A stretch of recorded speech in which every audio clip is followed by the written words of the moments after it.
Қайырлы кеш, қадірменді оқырмандарым, қайырлы кеш, қазақтың киелі қыз-келіншектері. Қош келдіңіздер.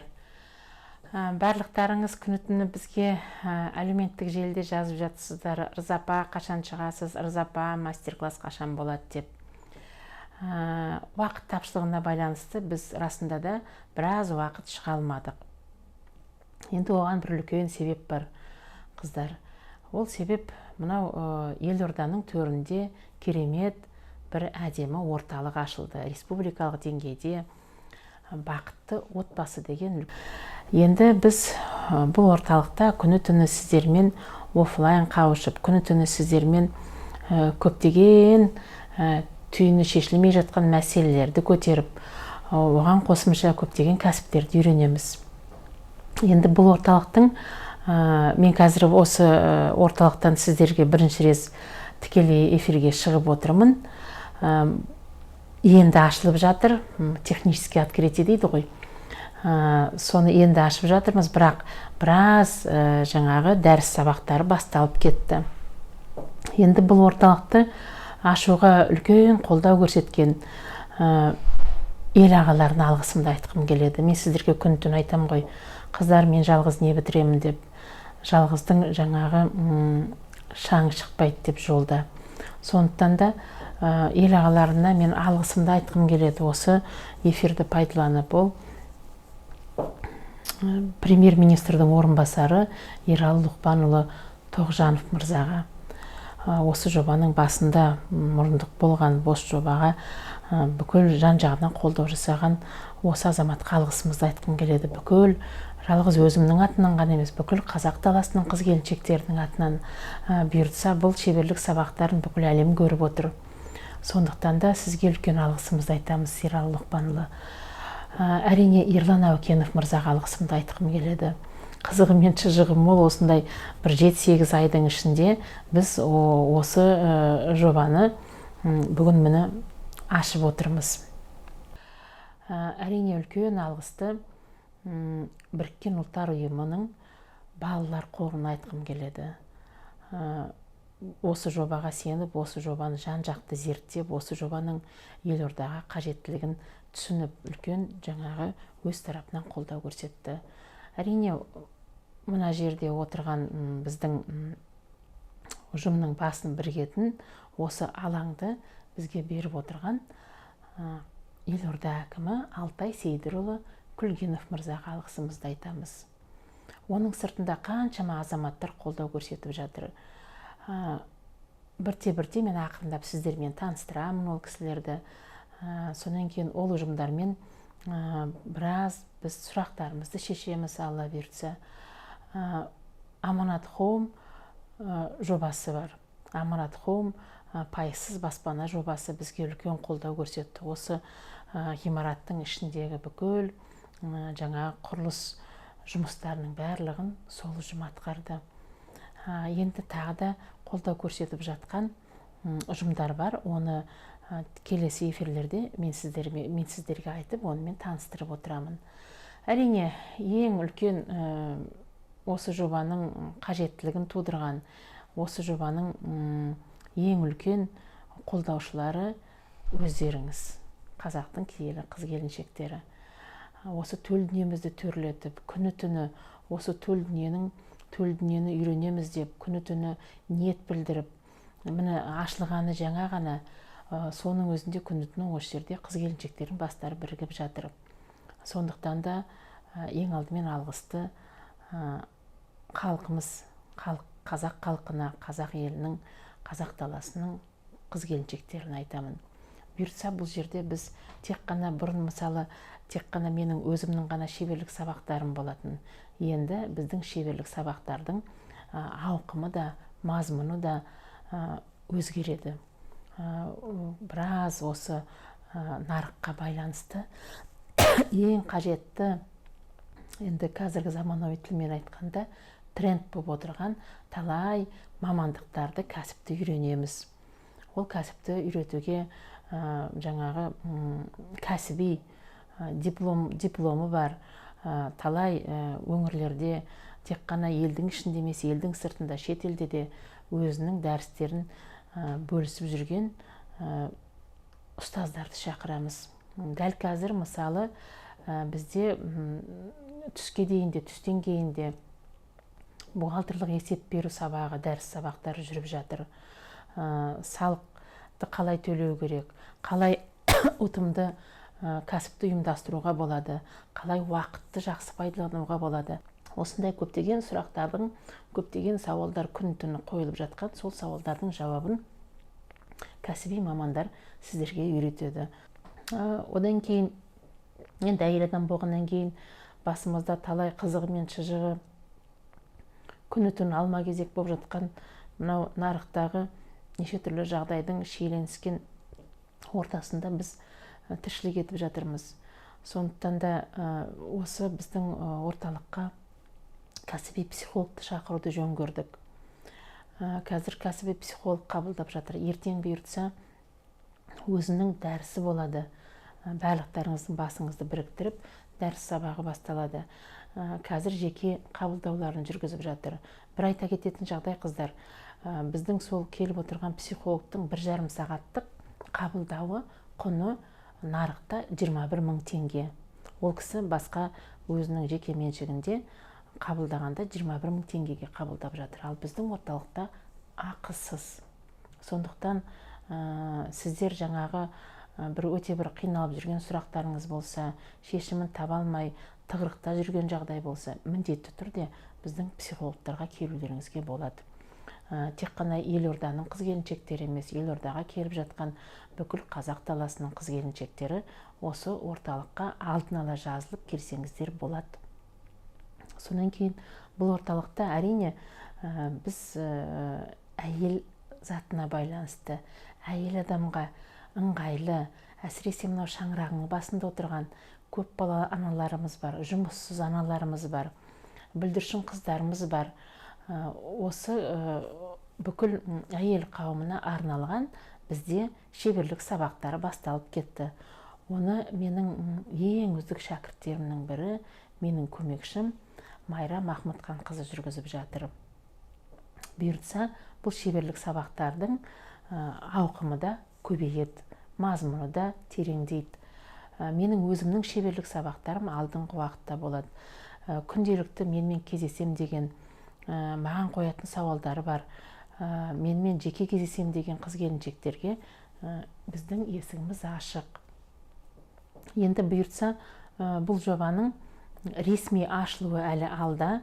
Біз тек қана осы тай-тай басып, ең алғашқы дәріс сабақтарымыз өткізіп жатырмыз. Ең алғашқы осы елорданың қыз-келіншектерімен күн түні қауышып жатырмыз. Бірақ бұл өте ауқымды жұмыс. Бүкіл жұмыстың бәрі алда. Ресми ашылатыны менің Instagram парақшамда, Facebook парақшамда айтылады. Енді тағы айта кететін жағдай, сіздерден өтініш. Осы орталықтың ашылғандығы жайлы, осы орталықтың жұмысының басталғандығы жайлы, бүкіл осы елордадағы өздеріңіздің таныстарыңыз, тума-туыстарыңыз, әйел қауымы, құрбыларыңыз, замандастарыңызды шақырып, осы орталыққа өздеріңіздің көкейіңізде жүрген талай-талай сұрақтарыңызға жауап ала аласыздар. Іштеріңіздегі қолынан іс келетін, тиянақты, ұқыпты аналарымыз болса, міндетті түрде осы орталықта бәріміз бірігіп жұмыс істейміз. Енді қазір қарап отырсаңыздар, мына орталықтың іші бүгін, дәл бүгін сондай бір керемет гүлдерге толып жатыр. Бұл гүлдердің иесі менің өңірлердегі шәкірттерім. Кейін бір уақыты болғанда мен дәлірек айтармын, әрбір өңірдегі біздің шәкірттеріміздің орталығы, қолөнер орталығы осы бақытты отбасының ұжымының ашылуына байланысты сонау өңірлерден бізге керемет міне гүлдерін сыйлап жатыр.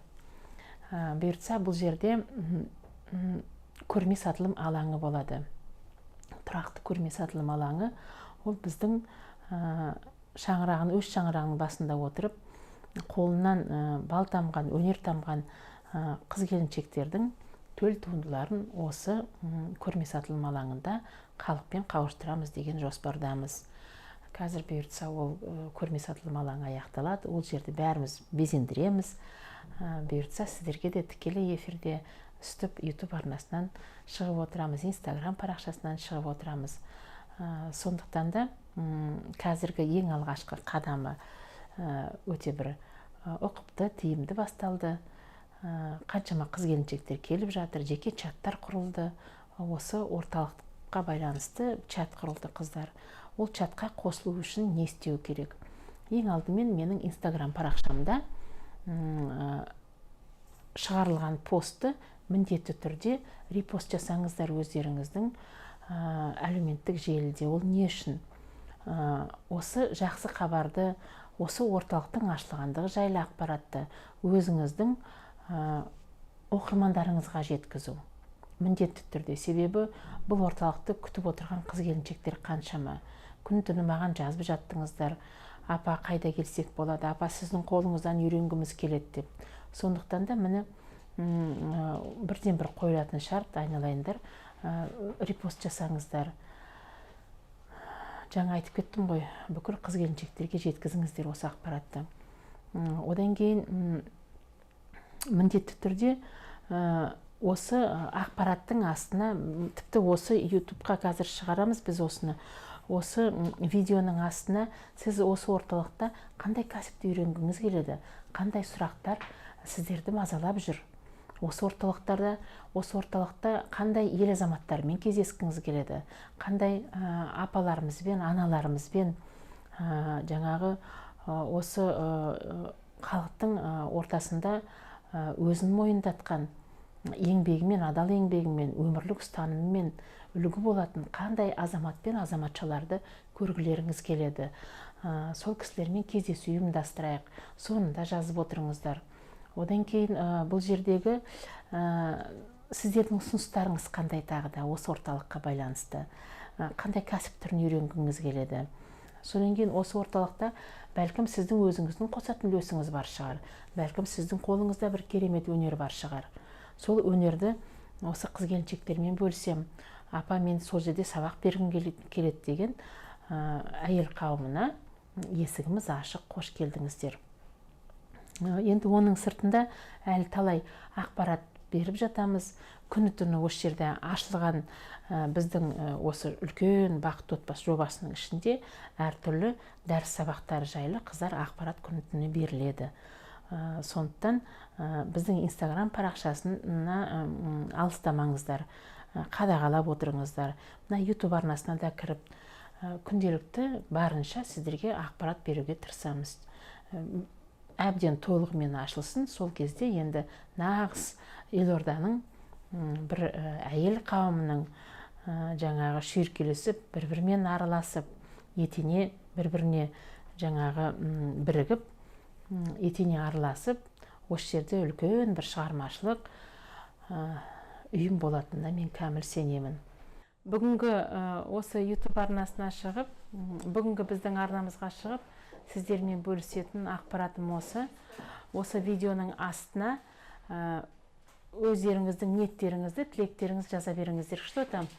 Здравствуйте, здравствуйте. Ой, какая красота. Ага, спасибо. От сестренки Галиевны. Господи, какая красота. Рахмет, рахмет. Букет витаминный. Да. Рахмет, ага. Үлкен рахмет. Ой, какая красота. Это вы сами создаете, да? А, вы создаете. Галиюш, үлкен рахмет. YouTube-қа бүгін мені туған күнде де еңбек етіп жатырмыз. Бүгін біраз қыз-келіншектермен жиналып, біраз дәріс сабақтары өтті. Менің кезінде, жаңағы біздің эфирдің кезінде, осындай мені әдемі тәтті гүл келді. Галиюш, үлкен рахмет жаным, менің сіңілімнің жіберген гүлі. Қараңыздаршы қандай әдемі.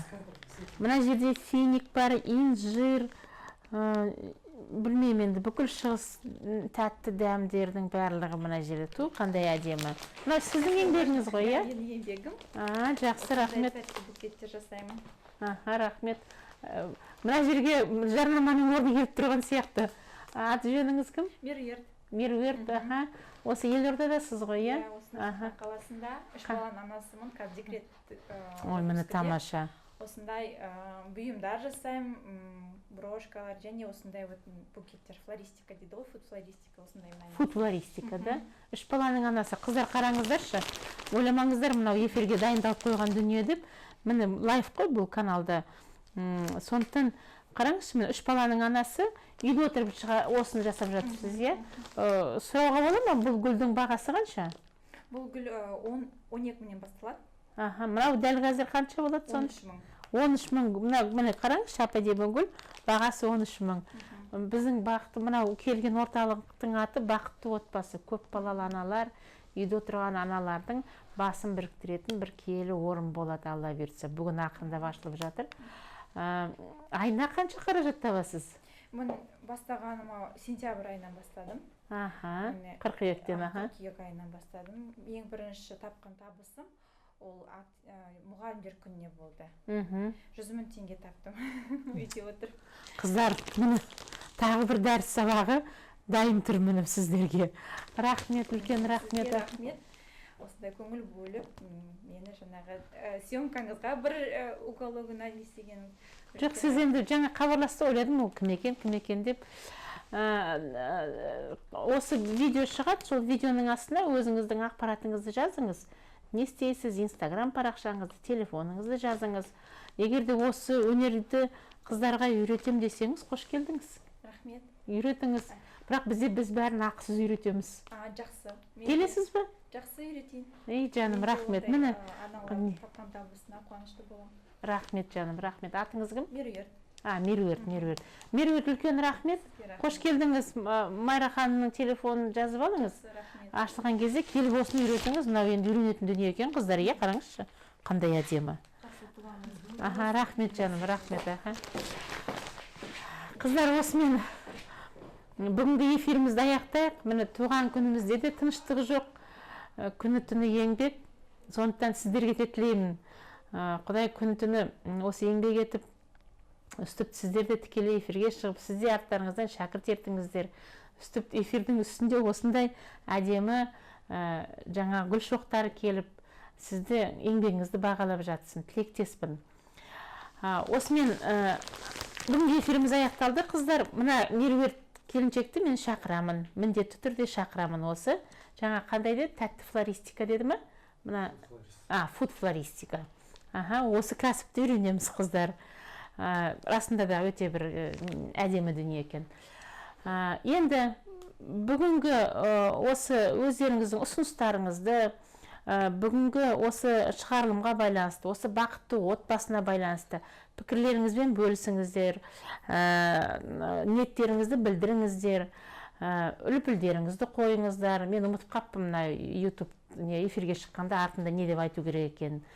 Үлпілдеріңізді қойыңыздар, бөлісіңіздер. Бүкіл қазақ даласының қыз келіншектерін біздің орталыққа шақырыңыздар. Барлықтарыңызға тілейтінім бақытты отбасының төрінде болыңыздар. Хош сау болыңыздар. Сіздерді келесі эфирде күтеміз.